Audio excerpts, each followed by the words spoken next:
Hello, Laziali all over the world. Welcome to another episode of Lazio Lounge.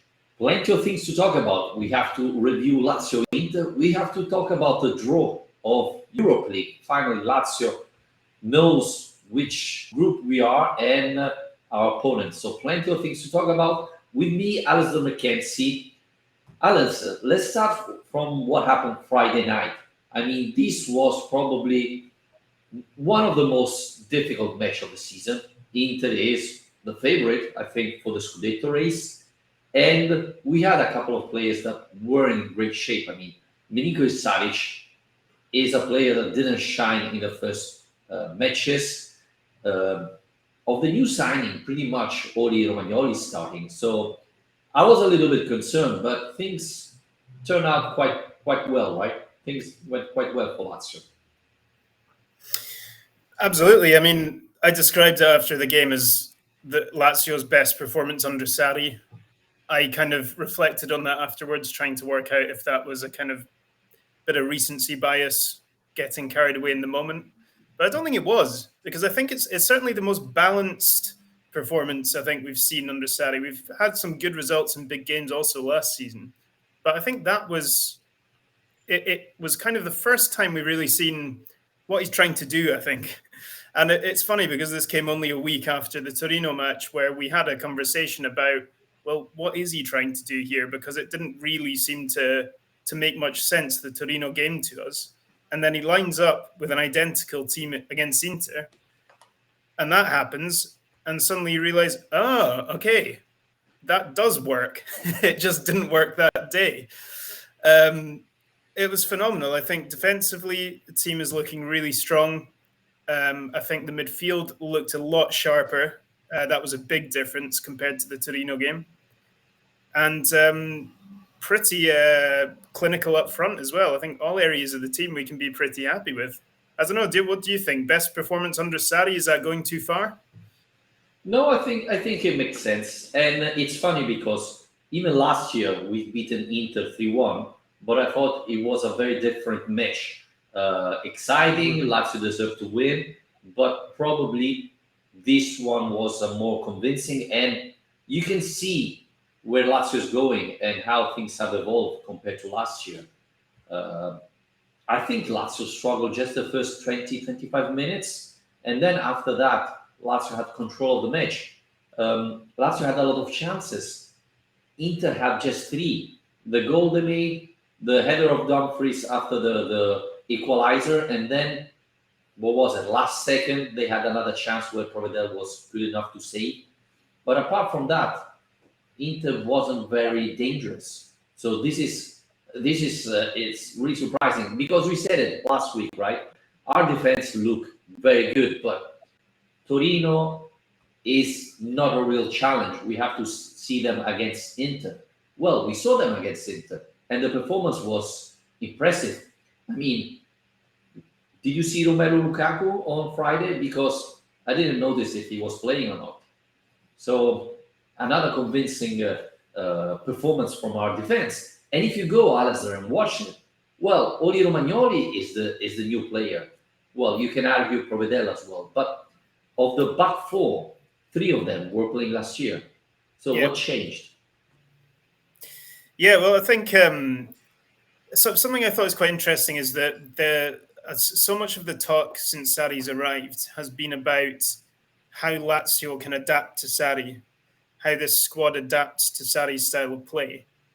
Whereas I think what we've seen the start of this season more is how Sarri is adapting to Lazio in a way. He's playing a different style of football from the one that we became accustomed to at Napoli and later Chelsea, Juve. He didn't really get enough time, but he has changed the style. This has become a much more solid team. He's clearly put a lot of work into the organization of this defense after last season. That's not something he's renowned for, is it? His defensive marshalling, but he's done a hell of a job there. And we're seeing him, certainly in that game at least, kind of get the best out of the elements that he has in this squad. And don't get me wrong, this squad has been put together in his image. The players who have been signed have been players that Sarri wants to be added to that squad. but it does feel like he isn't just sticking to his methods and determinedly trying to get Lazio to replicate the football he played at Napoli, because he's not going to get that from this team. So we're seeing this different style, a more physical, combative midfield, a more solid defensive line, an attack that rushes forward and really puts pressure on defense to try and take the chances when they come, and using impact substitutes, making the most of the 5 substitutes at good timings as well. I mean, it's pretty promising stuff if it can continue along these lines. And I think the one thing we have to hope for now, because we had a few good results last season in big games, is that now we're going to see really where we are, because the relentless fixtures start now. The 2-3 games a week starts now. And that's where we're really going to find out how embedded this kind of style is. Yeah, that's where we struggled last year, right? When Europa League came in play and Lazio struggled to keep up playing twice a week. And this was one of the problems. You mentioned our midfield. I thought Cataldi had his best match in the last 2 years. And I think that he played his best against Simone Inzaghi is not a coincidence. I thought he really wanted to prove his former manager that he deserved more space. And now with Sarri, he's getting it, and he's playing at top level. I thought he really did everything right. Helped the defense when he had the ball on his feet, move it fast enough. So, I don't know, probably the best performance in his career against a top team. Yeah, I mean, and he's also showing why Sarri's trusting him, because that's been a big talking point at the start of this season, is why is he starting ahead of Marcos Antonio? Because I think most people expected of all Lazio's new signings that Romagnoli and Marcos Antonio would be the two who would slot straight into that team, as well as obviously the goalkeepers. And Antonio's been left on the bench for all these matches, but shows us why he is capable of that level of performance. We don't see it all the time from him, but he was excellent. I liked there's just so many little clips people have been taking from this match, which has just been bringing me great joy over the last few days. And one of them was where he's on the ball and Lautaro Martinez storms up behind him to try and nick it off him. And he's looking in the opposite direction, and Cataldi just kind of knocks it away from him, turns away calmly and passes away. And I thought that just summed up his game. I mean, his awareness, his positioning, his passing, his first touch, it was all really, really good. And then, of course, the other guy we need to talk about is Milinkovic-Savic, who there's been a hell of a lot of these videos going around about, because he's not been necessarily top of his game so far this season, but that is a hell of a reminder of what a player he is. And Inzaghi's been getting pelters over the last few days for adapting his style to try and lock up Milinkovic-Savic, and it completely backfired for them. What a performance. Yeah, I was concerned because he's not probably already 100% fit, and we saw it in the first 2 matches of the season. So we know how important Milinkovic-Savic is for this team, and we know how in big games he show up. And so I was a little bit concerned, but he played terrific. The first assist was unbelievable. Another great performance from Sergei. Now there are rumors that Lazio is trying to renew his contract, which would be very important for us. But yeah, I mean, I was saying yesterday, it's hard to find someone who didn't play well Friday. Maybe Zaccagni wasn't the best player of the match, but even Ciro Immobile, he made an assist. He had a couple of good chances. I mean, all the team played really, really well. And against Inter, that I still think is one of the best teams, that was really encouraging. Obviously, I know we had a question, are we now a Scudetto contender? No, we are not, guys. I mean, we played well against Inter, but it's the 3rd day of Serie A. Relax. Our goal is still the Champions League, and there are a lot of matches coming up, so it's going to be very tough. And as Alistair was mentioning, now we're going to see how Lazio will perform, because playing twice a week was a big issue last year. I thought we have some improvement because our depths have improved, especially in midfield. But I think these two coming weeks with Sampdoria on Wednesday, Napoli on Saturday, then Feyenoord and Verona the week later will tell us really where this team can, what this team can achieve, right? Absolutely, yeah. I mean, put it this way: when in the 1920 season, when we were 1 point off top in February before COVID, I was still refusing to acknowledge Lazio as Scudetto challengers. So I'm definitely not going to be saying it now. I think what the start of this season has shown, though, is that there probably isn't going to be a huge gap between the top teams this season. A lot of it will come down to consistency. You know, how well teams can perform between Europe and Serie A, how they're going to deal with this huge break in the middle of the season for the World Cup, and the fixture backlog that'll create as well. Which coaches are going to be most adaptable, most successful at rotating their squads. And I think the first, Sampdoria game coming up Wednesday will be the first sign of how Sarri plans to go about doing that. Now, I don't know about you. I'm not really expecting him to go and change an awful lot, to be honest, because I think after a performance like that, the wins and the sales, the morale is up. And I wouldn't be that surprised if he almost picked exactly the same team. What do you reckon? Well, he said it before this match, right? He doesn't like to have a pre-organized turnover, which makes sense. But you have to think that a couple of days later, there's Lazio Napoli, very tough match. And the thing is, after the performance Luis Alberto had, do you still keep him on the bench? I mean, I think the match against Sampdoria is the perfect match to start Luis Alberto. And, it would make a lot of sense. He played really well the second half against Inter.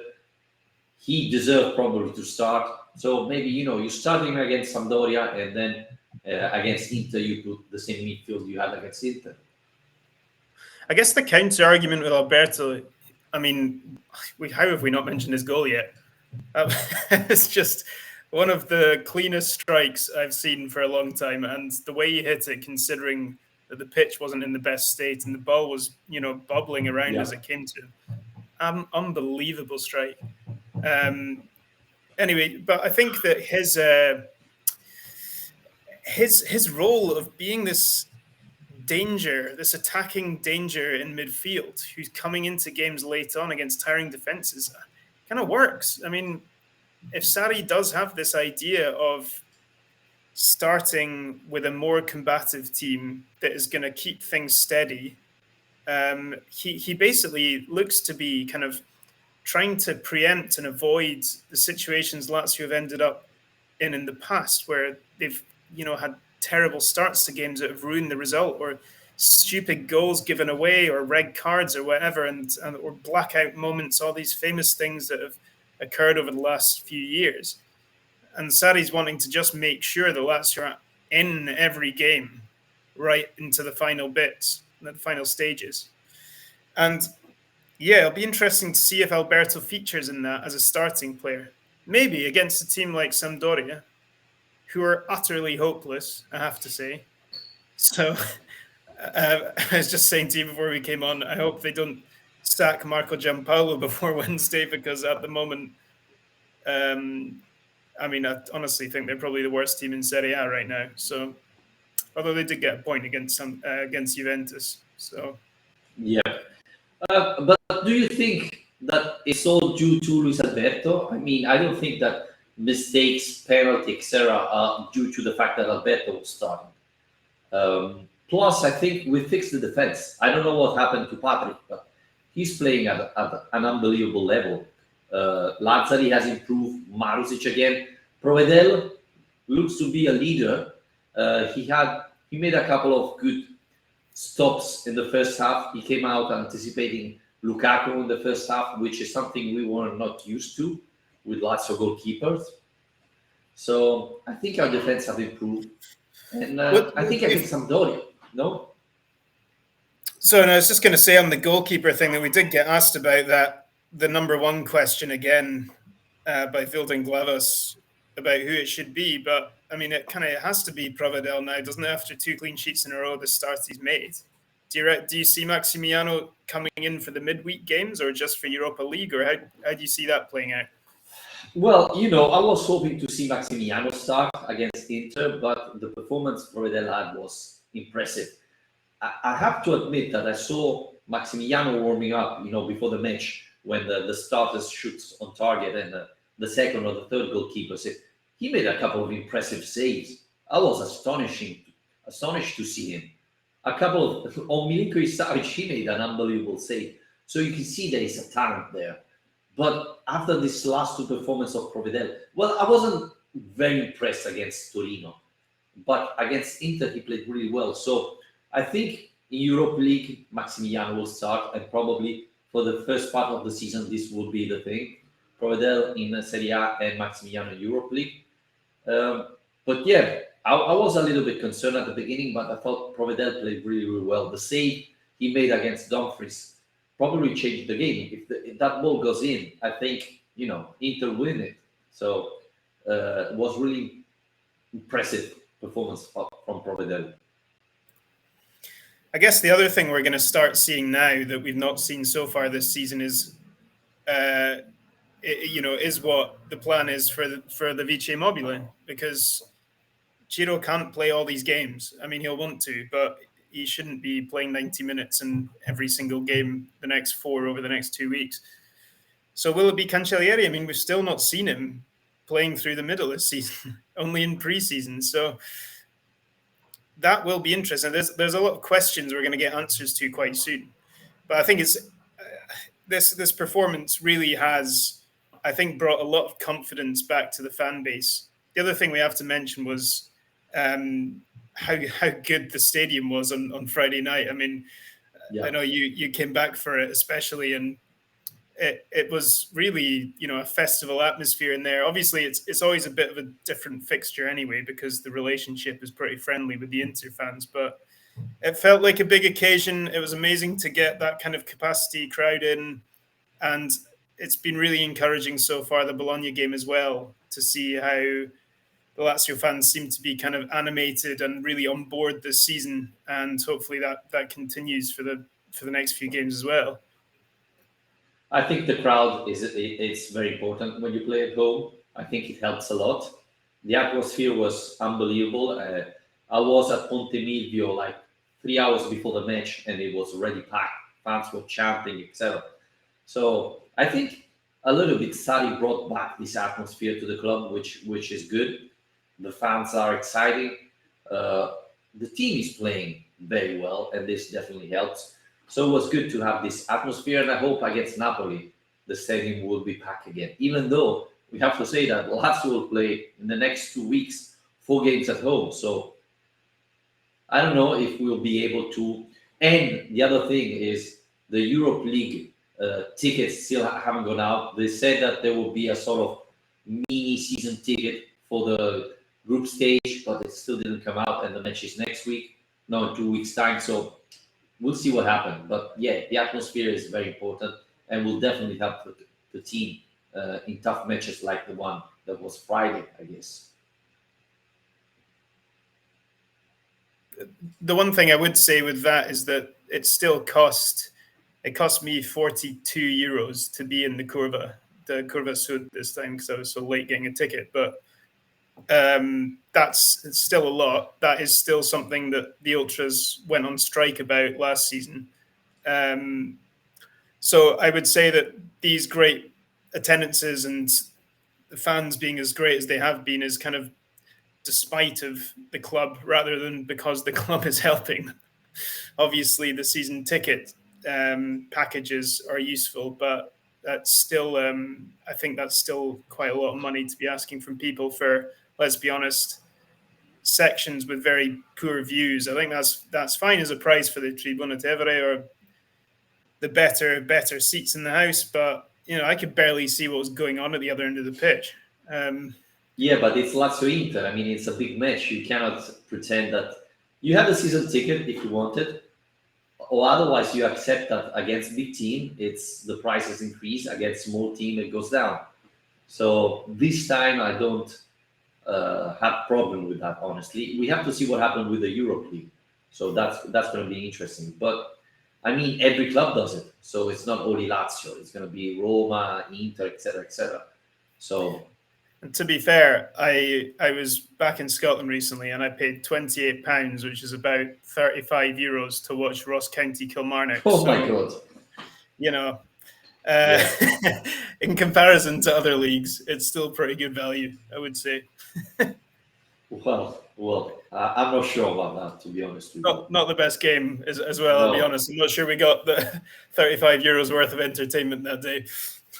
No, I don't believe it. I don't trust it. We have to talk even a little bit of transfer market, because do you think the left back is coming? No.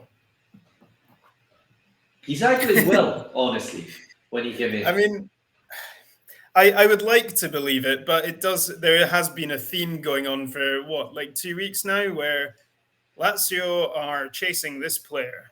This player joins a different club. Oh no, but Lazio are actually chasing this player. Oh no, that player's gone to another club. And it keeps happening over and over again. And I'm not really convinced that there's anything going on. You know, Emerson was one for a while, joins West Ham. Then it was Reguilon. It's gone off to Atletico Madrid now, I think.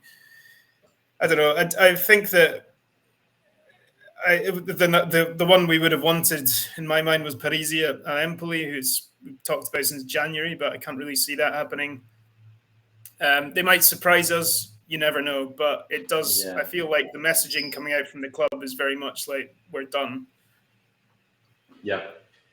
Talking about transfer market, who would you have expected that Cancelleri played more minutes than Casale so far? No, yeah, it's a good point. I mean, but as you said, it's impossible to keep Patrick out of the team right now. It's impossible to really change that defense at all right now. And by the way, Lazio was supposed to have a fever the morning of that match. I don't know what the hell happened to that, or what kind of drugs they managed to pump into his body, but he didn't look like a man who'd had a fever. No.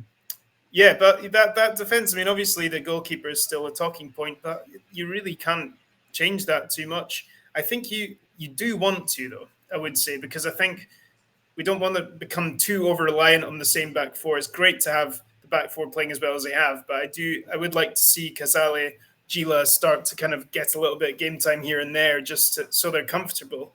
If anything happens, they're comfortable stepping into that role. So my question is, do you play them against Sampdoria? Both of them. Well, one of them, Casale, I think. Well, Gila played much better in the summer preseason, to be honest. But yeah. I think the next up is Casale, right? He should be, yeah. I mean, in theory, he should be ahead of Patrick, but he's not at the moment. I don't know. I mean, it's tricky, isn't it? Because I don't think you want to rip up a winning formula right now. But at the same time, you are right. Napoli is a big game that's coming very soon. But I think you leave the defense for this match. If it was up to me, I wouldn't really change it. Maybe bring Casale off the bench in the second half if things are going well. That said, Sampdoria are the only team in the league, I believe, who still haven't scored a goal after 3 games. So you could probably put us 2 at centre back and we'd be okay in this game. I still cannot play, unfortunately. I'm still injured. Doesn't matter. It's Sampdoria. Just put you on a deck chair. Okay. Thank you. Very, very kind. Top of the league. We're not Scudetto contender. But watching the other clubs, Alistair, Juventus Roma was a boring match. It was really... I was nearly falling asleep. Fiorentina Napoli was much better. So we said Lazio, 5th, 6th position, probably. But we played much better than what the transfer market says, right? Yeah, we didn't sign Dybala, Pogba, etc. But I don't see a lot of team playing much better than us. No, like I say, I think so much of this is going to come down to consistency across the league. You know, the Scudetto battle, but also Champions League, Europa League, all of this. And yeah, so far it's been a bit of an odd season. I mean, who would have expected Allegri versus Mourinho to be a dull game? It was a shock to all of us. But Juventus still not convincing. Had a lot of injury problems. I mean, I would say they did actually look a lot better in that game than they have so far this season, and their midfield seems to be coming together a lot more. Which was surprising, right? Because we thought that Roma was a better team. I mean, Juventus just drew against Sampdoria, that you just said was the worst team in the Serie A. So I was expecting Roma playing much better. Instead, till Rabiot was in the match. I don't rate Rabiot as midfielder. The Juventus was in control of that match, so that was surprising. Young Miretti, he came on, looked really good. But yeah, I mean, it was a big change from the game against Sampdoria, where there was that famous picture of the Juventus formation. It was basically a giant circle, nobody in the center of the pitch. Whereas against Roma, their midfield did really well. Yeah, Roma are clearly having problems kind of scoring goals or taking their chances as well at the moment.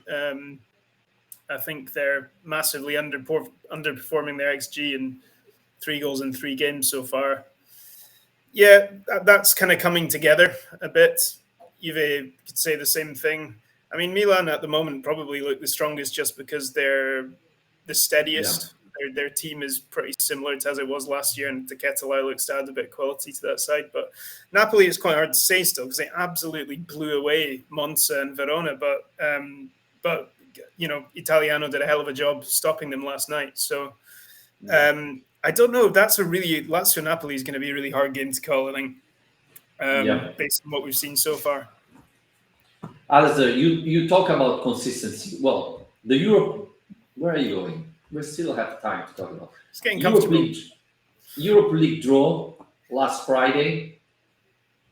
We said it already a couple of times. Europa League had a bad impact on Lazio performance, but it's still a European competition.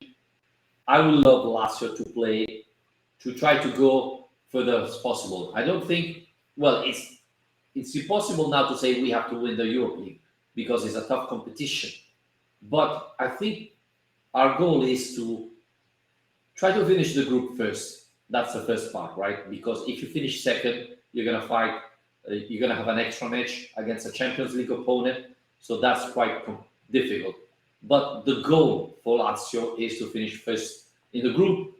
And luckily, this time, the group is not impossible, right? It's not. I mean, I think looking at it, it's a group that Lazio should definitely get through from. We've said that in the past, though, and it's not always happened.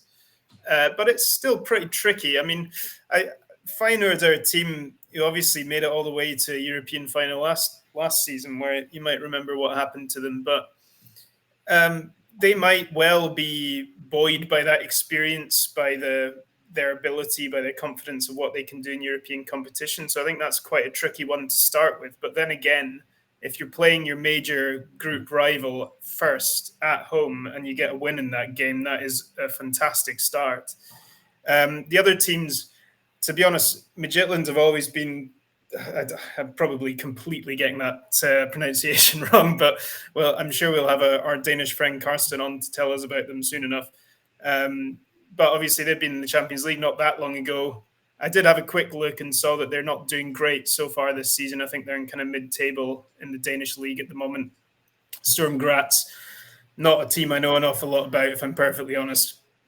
But yeah, I mean, on paper, it's a group that Lazio should be winning. And it would be nice to win a group just to make it life a little bit easier. Because remember the new format, second in the group, you get an extra round of games. So let's try and avoid that this year, because last year coming second obviously ended up with a game against Porto, which, you know, was the end.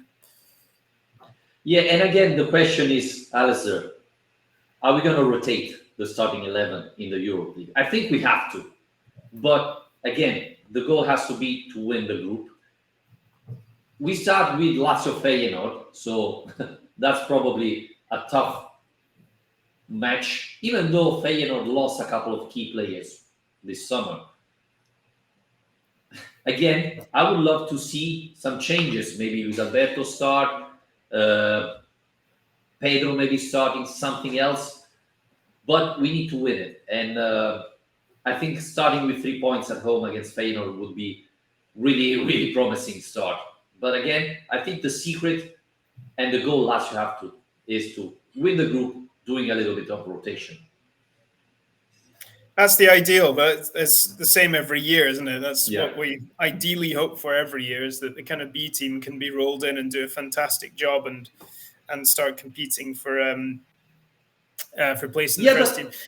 But the depth is better now. I think we've been saying all summer, so you do have options there. You know, I would expect Marcos Antonio to start getting a bit more involvement pretty soon. You know, Basic and Vecino are fairly interchangeable as it is. Alberto's not been playing, so there'd be chances for him. Cancellieri, Romero.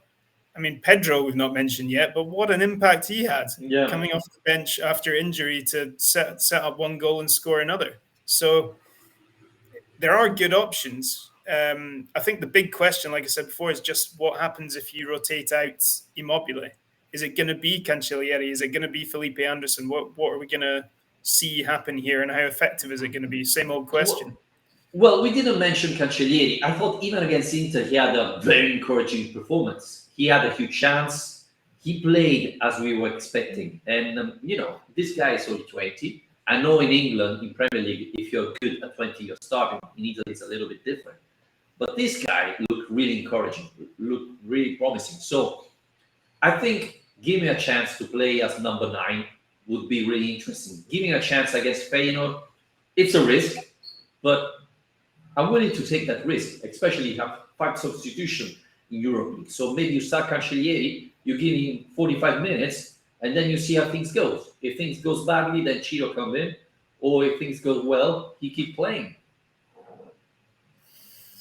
Yeah, it's got to try. I mean, I guess so far he has been impressive, but he has been impressive playing on the right wing, which is the position he plays in. So it's another thing, slotting into that central role and seeing how he does. I don't know. I would like to think, in an ideal world, that this has all been happening because Sarri has been told, actually, we're going to sign you Avice Immobile before the end of the market. So just keep using Ciro for now, and we'll get you someone. But that's far too ambitious, and I don't really believe that's going to happen. But you know what? I thought that the signing of Cancellieri makes sense because we saw it, that Cancellieri has been playing a lot on the right wing, right?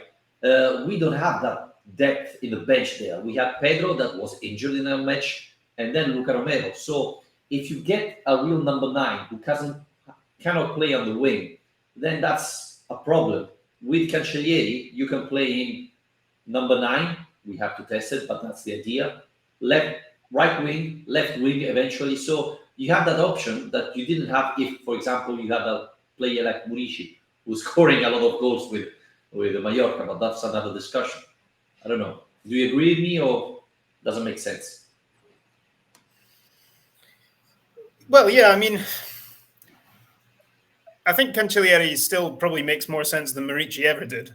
even though he's a winger, he's going to be more adaptable. I think he's at an age where you can kind of retrain him, perhaps, or get him to play across any position really in that front line, ideally.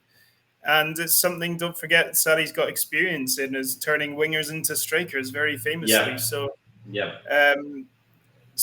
you would like to think Sarri spotted something in them. I'm not saying he's the next Dries Mertens, but you would like to think that Sarri kind of knows what abilities are required in order to make that jump, and he's seen them in Cancellieri. But yeah, I don't know what the latest is with the Murici Ballon d'Or bid. Did he get any more goals this weekend? I haven't been checking. Of course he scored. Of course. All right. It's another 5 points in the Ballon d'Or vote then. Absolutely. The last thing about Cancellieri is that I think he makes the same movements of Ciro Immobile, so that's why he's more suited to play that position than Murici, for example. So that's probably why we signed him. But anyway, I think to wrap it up and stop talking about the Europa League group, I think Lazio is the favorite. I think Lazio can, if they play decent, doing a little bit of turnover, finish the group first. And let's not forget that this time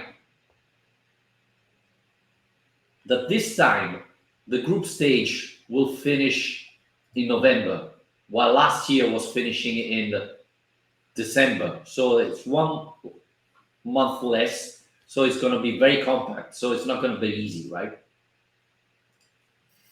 No, I mean, this is the start, really. The Inter game was kind of the starting gun to what is going to be a really, really intense next 2 months or so of football. It's going to be absolutely relentless. And I mean, it has been pretty relentless anyway the last 2 years, really, since COVID. But this period is going to be intense going up to the World Cup.